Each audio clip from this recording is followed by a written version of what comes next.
Hey everyone, how's it going? Welcome back to Tyler's Coffee Talks. I've got a very, very interesting and special guest with me today. And Mike, he's going to be the one that's going to be talking a lot about just a lot of everything. I mean, he's been on radio for longer than I've been alive, probably. And you know, he's just a really, really interesting guy. I'm really glad and happy and honored that he's going to be on our show for this segment. So Mike, take it away, bud. Tell us what you do and how you do it. Well, thank you very much, Tyler. It's great having you, and it's great to have you on my show, too. I've had over 800 guests so far, and you're one of my privilege to be on, too. So, being with celebrities, I consider myself very honored, and I'm honored to be on your show, too. And have a little cup of Java just doesn't hurt as well. Amen to that. Yeah. You know, this one says, begin your day the acid-free way. Mm-hmm. Yeah, and I remember we talked about your amazing coffee being acid-free and being so unique and a special process and everything else. And, after the show, I'm going to get some Tyler's coffee and have some as well, too. And I've had different coffees before, too, but yours is probably the most unique. And I got to say this. I mean, by the description of it, it smells amazing. I got to say that. So I appreciate that. Yeah, so anyway, I've been doing since August 2018 the Mike Wagner show, and actually just spawned about taking my family to South Dakota, and this is why I pull out the mug of my shows. This had significance on it. I tell you about in just a minute. Is that I've been doing radio since 1982, and I've had experience in Greater Chicago, Southern Illinois, Milwaukee, and I've been in Bismarck, North Dakota since 2007, working at a number of outlets. I got recruited by an Arizona consulting firm to come out to Western North Dakota to run some radio stations like 1410 AM, and also ran a couple of agencies, did some public address, and then spent 3 years at KDKT, and then came to KFYR August 2010, and been an on-air personality, news sports producer, and coming up on my 11th year, which is probably the longest I've had with any job, full-time, part-time, volunteer, and everything else. And, just play greatest songs of all time and interview great people, which also spawned the Mike Wagner show, started in August 2018, where I was feeling a little burned out at the time, too. And I can we're imagine. looking for so it's like, my wife's like, hey, we need to go on a vacation. We need to do something with the kids. And I said, okay, well, our two older kids have been in South Dakota already. One was in camp, and one was with her boyfriend to Rapid City in Sturgis, going to see Metallica and a bunch of bikers. So my two younger boys haven't been to South Dakota, neither have we. So we just packed the car and went down to the Black Hills and went to Spearfish, went to Custer, went to, oh my gosh, I think, what was it, Mount Rushmore, and also headed to Wyoming to go to what was it? Close Encounters of the Third Kind, Devil's Tower. It's that thing that goes up with that movie. Yes, and they actually shot that too, right in Wyoming. Before the CG stuff, you actually build props and shoot at locations. And the most impressive was Crazy Horse. With the story of it, how it was created, and a guy from Poland living in New York, they asked him to take on the job himself, and he was like going for like, oh, got over 100 years before family and volunteers took over. And so we're over there, and I got contacted by a publicist out of California, asked me, are you interested in doing interviews with celebrities? I was approached by 4 or 5 people. I said, no, doesn't fit. I'm not ready, not interested. And finally, I asked, okay, what does it take? What do I do? He goes, nothing. I send him over. I says, you know what? If you want to do that, I'll be glad to. And my first guest was Sandy Hellberg. He was part of the Spaceballs tribe, and Mel Brooks, and he was at Dr. Schlock, and I'm gonna cut up your nose and all that. So he was in that and some of the other Mel Brooks movies, and I interviewed him, and I was the most nervous person on the planet. I was fumbling the controls, mishandling the phone, and I was just shaking like a leaf. And then as soon as I opened up and just a few words, and next thing you know, it was a conversation. It's like talking to a friend. Yeah, it's like talking to a friend. Exactly. The most interesting thing, and I've talked to a lot of celebrities. I've been in the round circles where people they're like, that person, and I won't name names because I'm not a name dropper, but I've talked to a lot of celebrities. You know what? They're just all normal people. The problem is when when you approach someone and you give them the value of like, oh my God, you're a celebrity. Can I get your autograph? Oh my God, who are, blah, blah, blah, blah, blah, blah, blah. Starstruck.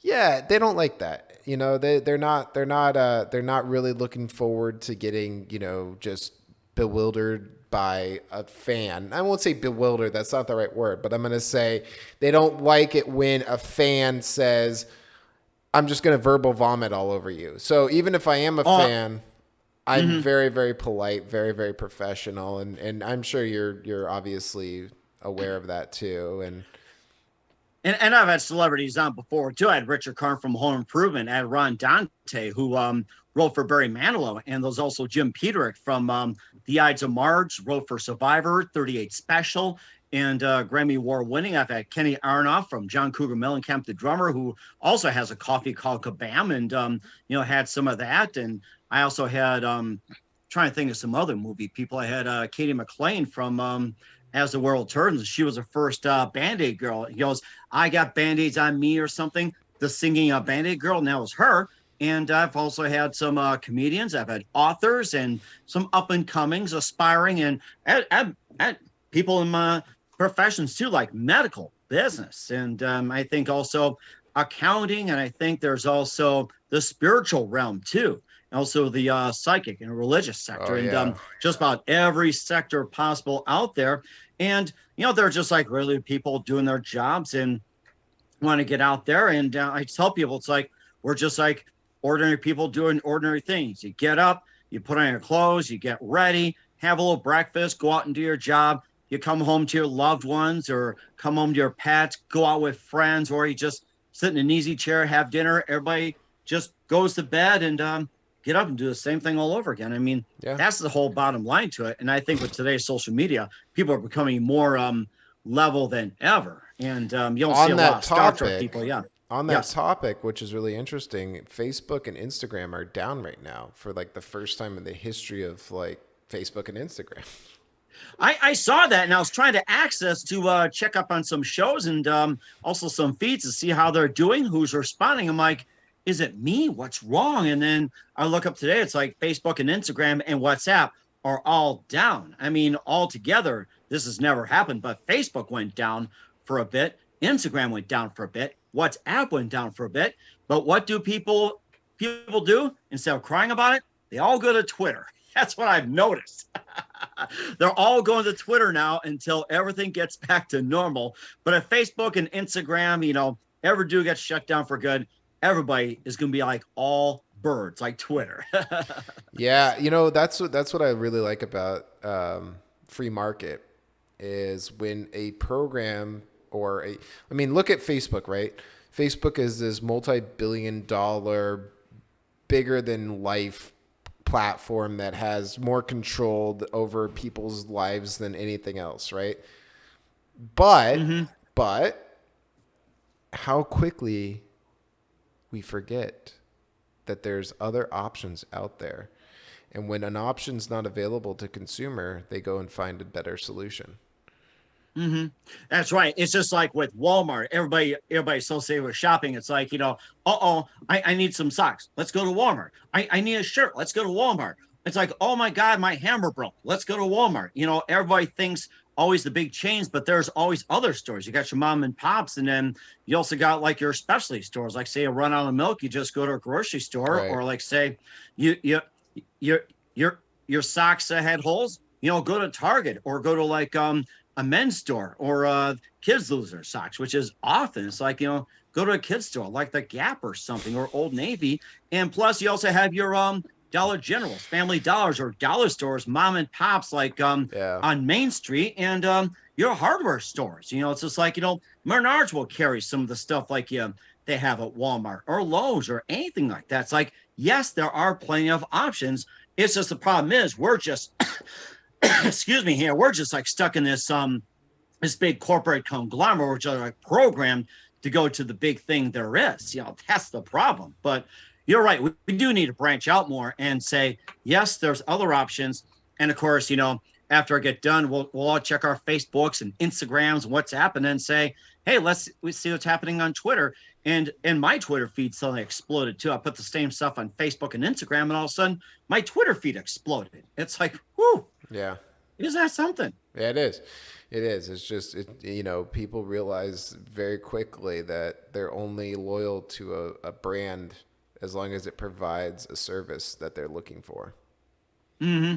And of course, it's like Amazon as well too. Like, say if you need a laptop, you need a coffee mug, which by the way I did get in South Dakota because of the fact that we're always missing stuff. We need batteries, we need charcoal, we need this, and kids want to buy this. And my wife was buying some stuff, and here I am. This is the only thing I bought at a Shopko. It was on sale for like $10, and I found out is that the Broncos were really bad that year. It's like, and the thing I found out about the prices is that when a team does great, merchandise pricing goes up, Yeah. and when a team is terrible, the price goes down. So I got a pretty good sale. So you know what's really interesting? I talked to someone that's in merchandise, like shirts, hats, throw rugs, what have you, right? Like just a bunch of the knickknacks and a lot of. And I asked the guy, I was like, "Hey, you've been in this industry for a while. When they have like a big Super Bowl or when they have the Final Four or when they have the World Series and you have two teams and we know that one team's going to lose and one team's going to win, when they, whoever team wins, obviously the merchandise is already made. Obviously it's already produced." I was like, what happens to the merchandise that the team lost when it says winner? Mm-hmm. And you know what he told me, which was actually really smart and cool? He's like, well, there's a couple companies out there, and what they'll do is they'll obviously do a pre-order, and they'll say, okay, you paid this much, we're going to give you 10% above cost, and they'll buy all the inventory, and they'll sell it to distributors in third world countries. I heard something about that, and that's a very good move because they're hungry for just about anything. It's just like, oh, it's a shirt. Oh, thank you. It's like, they're lacking the basic necessities down there. I think it's a really good idea. So if you go to a third world country, you're going to see a lot of losers being winners. Oh,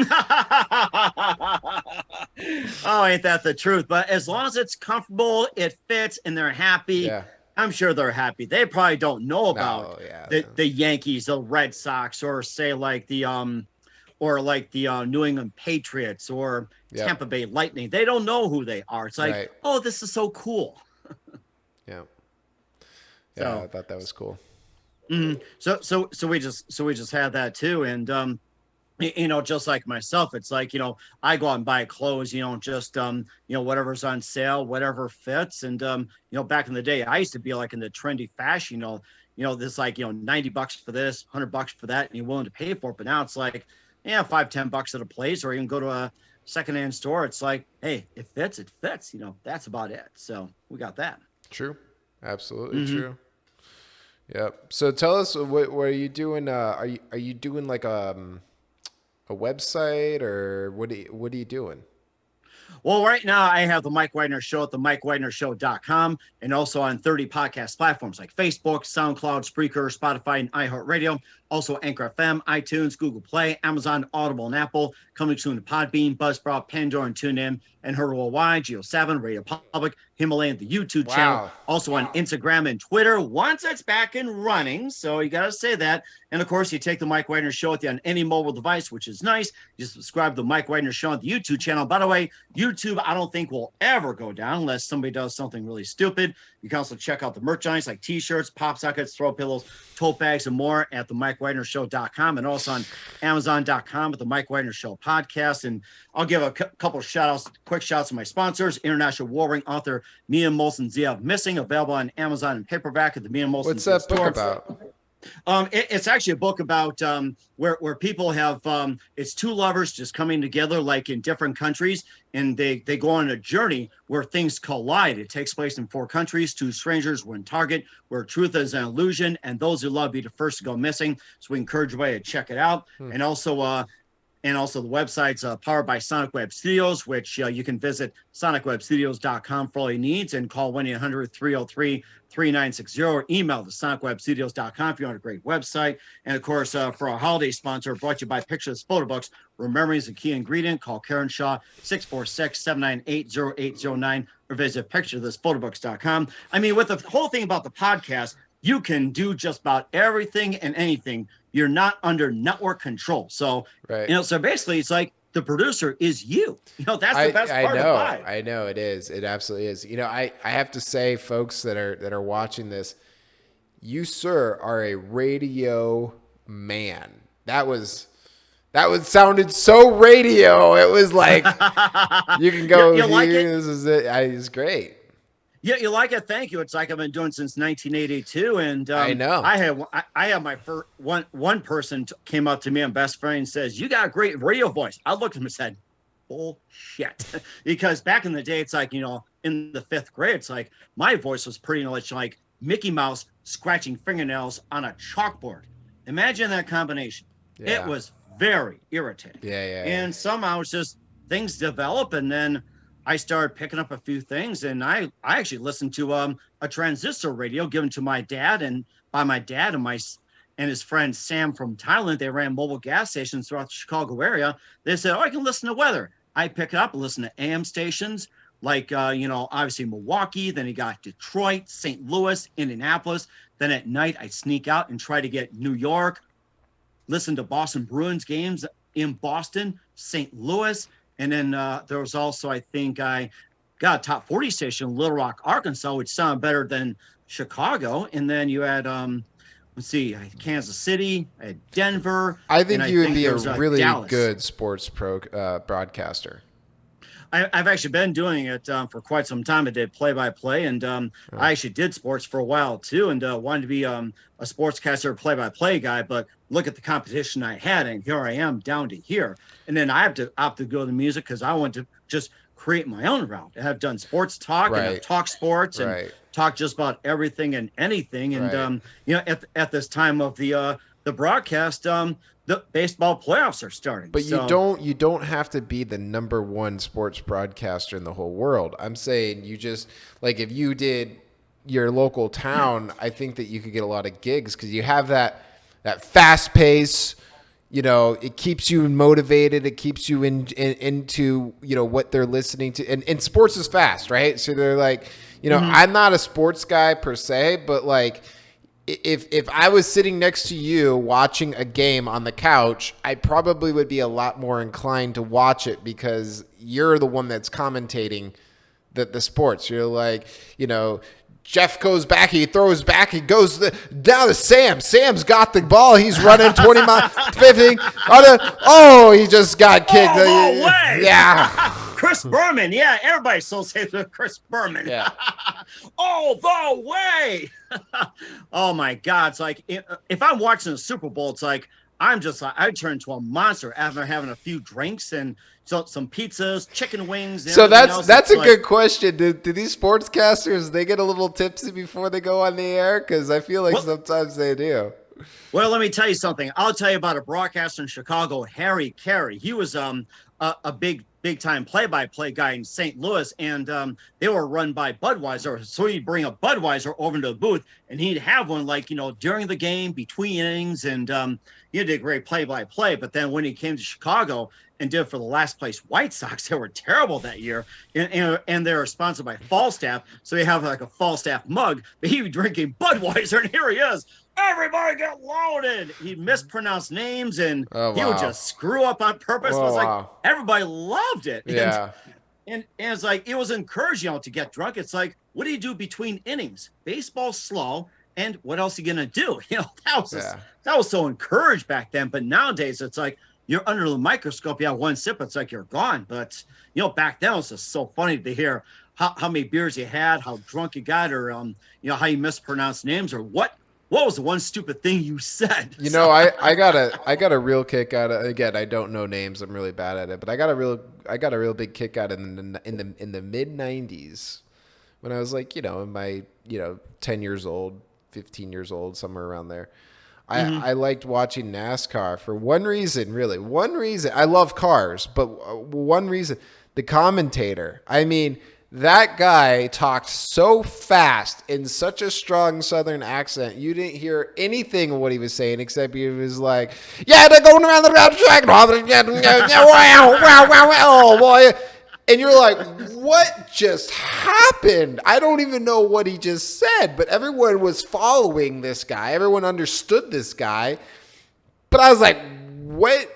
So I just always got a kick out of the NASCAR commentators. They are fast. I mean, you want to talk fast? They are fast.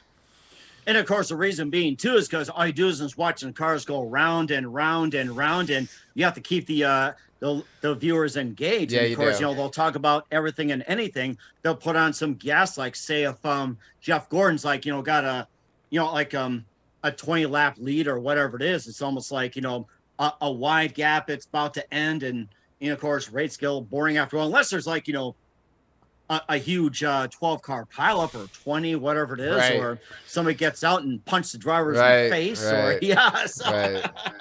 so I know it's I've weird. seen some of that stuff too. Yes. Yeah, it's pretty wild. I mean, a lot of people go to NASCAR to see the crashes, was just kind of messed up. Mm-hmm.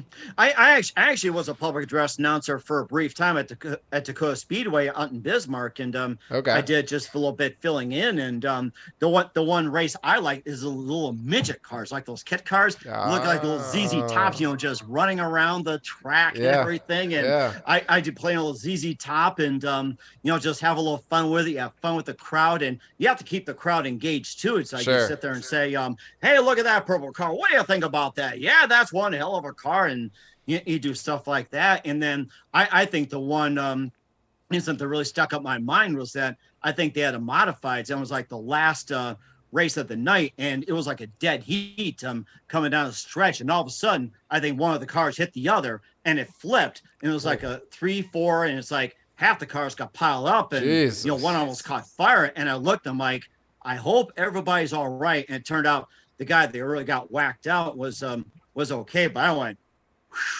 it's like that nearly ruined a really good night. And I look at it, Yeah, it's like, oh my gosh, it's like just watching something that could have been tragic, but you have to just learn how to deal with it, just calm everybody down and everything. But I do have to say this, I love watching NASCAR from time to time, and Danica Patrick was my favorite. It's like I don't know why. she's a great driver. She's a Mm-hmm. great driver. She was at the forefront of, I mean, she was the first woman driver in NASCAR, which is amazing to say I was the first woman in NASCAR. Like that's mind boggling, right? Because it Mm-hmm. was a good old boys sport, right? But she's super super smart. She's really like if you I've seen her interviews and she talks about about cars, of course, but she's actually really really business savvy.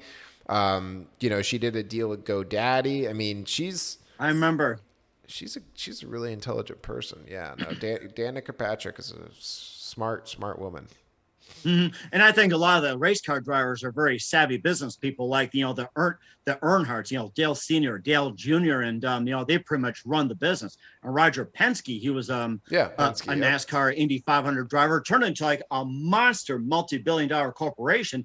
And Jeff Gordon pretty much is a business person as well too. Before he retired, he pretty much had his own company, his own merchandise, and Oh, yeah. endorsements, and put his boyish smiling face on just about everything possible. And that's how you made money too. So, I mean, it's like when you're in NASCAR, it's like you're pretty much in your business for yourself. You're employed by yourself, but Right. NASCAR does watch over you. So it's like, you got to make sure you got to behave and everything. It's not like back in the 70s where it's like, yeah, guys like just, get drunk on the track and you crash somebody or you piss somebody off by cutting them off. You get out and punch somebody. It's Yeah. like that was like the entertainment back then, but now it's like they're under scrutiny too to kind of watch behavior. But boy, in the 70s, it was pure redneck right there. Get out and just beat the hell out of each other. So Well, it started in the biggest neck country area, Tennessee and North Carolina and Indiana. obviously, I'm sure you already know this story, but for our listeners, is NASCAR started with bootleggers souping up their cars and running moonshine or white lightning to speakeasies, and they would go up in the mountains and do their stills and make their moonshine, and then, you know, essentially book it as fast as they could to the speakeasy, and then the cops would try to catch them, but because they souped up their cars, they outran the cops. And then on the Sundays after church, they would all, Saturday and Sunday, they would all meet up at a dirt track and just go around in a circle and find out whose car is fast. And that's literally how NASCAR started. That is interesting. I think they're kind of like the stepchild to the Indy 500 circuit as well too. And I enjoy watching that. But then that kind of went downhill a little bit, and then with NASCAR start picking up on popularity. So it's just like, you know, I think right now with the Earnhardt's pretty much gone and Jeff Gordon retired, a lot of the big names got out of the business because of rule changes. I can see NASCAR making a comeback. It's just going through its ups and downs, up and down. It's just like any sport, you know. Baseball went through its lull, football, basketball, hockey. It's like they all go through their periods too. So it's like up and down, up and down. It's never a straight and narrow. It's well, like, here's what I think is when you have a situation like COVID, all sports have a big hit. You know, and thank God we're finally coming back to semi-normality with sports. I just went to a football game in my local town, and it was like COVID never happened, which I was super excited about. But again, that took 2 years to overcome. So it was a problem, and you know, very much so. I understand why it was. You know, it doesn't take a rocket scientist to figure out why you wouldn't have sports during a pandemic, but it is really sad that it took that long for us to get back to normality. And we're still not normal, but a semi-normality. And if you remember back in the day with the Spanish flu, it's like, you know, they even pack Yankee Stadium and Fenway Park, Wrigley Field, Tiger Stadium, and all that. And fans wore masks, and then the players wore masks, the umpires wore masks. It's like it was just a normal day at the office for them. It's like I'll scratch my head. It's like, why couldn't we do that? It's like, you know, go to a game, put your mask on, players put their mask on, and all that, and just play like it's normal. Because you're right. I mean, the current COVID just really took everything just out of the economy too. Right. Sports, entertainment, restaurants, and all that. And of course, with you know, with the singers, the entertainers, comedians, they had no place to play. And so it was this fact that, you know, they go to the internet, they go to podcasts or cable. And it's like they just do their stuff in the homes. I mean, they got creative. They're from their living rooms, their kitchens, couches, litter boxes, bathrooms, rooftops. But then how long can you do that for a while? It's like they're just so itching to get back on the road. But it did take a couple of years and just starting to make a comeback. But you'll still people go to the podcasts and all the alternatives. It doesn't have to be a network. It's like there's a lot of options out there, more options than we had about 10, 20, 30 years ago. You're right. Well, and the other thing is, you know, I think a lot of people from the pandemic have realized that they can start doing a lot of things from home, which is great. You know, I'm at my office, but I'm glad that they're doing that. The other thing is just to circle back in our last couple minutes here, you were saying how you're on this many platforms and then this many more to come. I'll be honest with you. I've never once heard of that many platforms someone was on. Like, good for you. I don't know. That's a job and a half of just managing all of the uploads and the comments and everything. That's you named off at least 20 platforms, and that's being conservative, really. And that's actually too, you have the main ones like with Spreaker, and there's like offshoots like with I think Geo7, I think there's Amazon, Audible, and you know, just list down Apple, Spotify, and everything. Then they got Anchor FM with a number of offshoots nobody's even heard of, like Castbox, Radio Public, PCA, and everything else. And then you also got Podbean, which has like a list of offshoots and whatever else. And then some people use Libsyn, Buzzsprout, and I think there's also there's like a couple major ones along those lines. I can't think right now. And of course, you got your YouTube, and then people post on LinkedIn, Facebook, and I found out too that there's like about quite a few I've never heard of. I go to my Google, look up the Mike Wagner Show, and here it is. It's like there's Ivy, and I think there's Podchaser, and I'm like, I've never heard of these guys, and for some reason they pick up. It's like it may get listeners, it may not, but I just simply say I never asked, but I was like, you picked me up, thank you. I mean, that's all I can say at this point is thank you. Yeah. No, so for our listeners, go over slowly, because right now we're just on YouTube, but we're gonna probably look at getting into some more platforms and so on and so forth. But go over with what are the top 5? What are the top 5 platforms that anyone can get on? The top 5 platforms, in my personal opinion, are probably Spreaker. And I think there's also, let's see, I think there's Spotify, and there's Apple, and there's also Amazon has gotten really big. Audible has really picked up. And there's also others too, if you're like, really grassroots. So Audible now does podcasts, because they used to just do books. They used to just do, listening to books.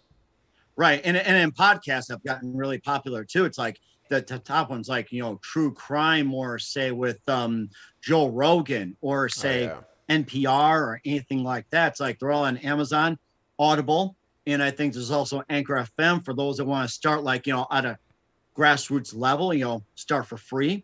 And I think there's also Buzzsprout, there's Libsyn, there's Podbean, and people get on TuneIn, Pandora, SoundCloud, and of course you just look up online too, and those are the major ones. So those are ones that I know of as well too. And of course you got YouTube, that's the number one. Yep. Vimeo is another alternative for video for those who can't stand the YouTube policies. They can go to Vimeo. And I think there might be a few others too. So those are the ones that I know of. You have Spreaker, you got, let's see what I say, Spotify, and there's also iHeartRadio too, don't forget. Yeah. But you have to get it registered, I think, through Spreaker and a couple others, but you have to get approved. So, and those are the major ones. You can also Google, and it'll tell you which ones are the major ones they can also get on as well too. So we encourage everybody to just explore, check it out. And if you want to start a podcast, he'll give you some guides to how you can do it. So literally anybody can start a podcast, just like yourself, you started a podcast, which is amazing. And I love it. It's great. Yeah. Especially when you got some coffee too. It's great. Well, on that note, I appreciate it. Mike, it's been an absolute pleasure. Can't thank you enough for coming on the show. And we'll definitely be talking in the near future here. Folks, this guy has been on radio, like I said, longer than I've been born. And he really has made a name for himself. And I sincerely appreciate you taking the time out of your day to come on to our show. I really do. And for everyone else that's listening, go see his podcast. It's really interesting. So Mike, thank you so much. And anything else? I think we're good to go. And thank you, Tyler. You've been amazing. And I'm going to get some Tyler's coffee after this. And once again, check out the Mike Wagner Show at themikewagnershow.com on 30 podcast platforms. Take us with you on any mobile device. Subscribe to the Mike Wagner Show on YouTube. Check us out on Instagram and Twitter once I get back up and running. And also check out the Mike Wagner Show. And don't forget to donate to the Mike Wagner Show at PayPal, Anchor FM/support, and the MikeWagnerShow.com. So check it out, the Mike Wagner Show and the MikeWagnerShow.com. Pick any platform. Check us out and let us know what you think. Thanks, folks. Take care.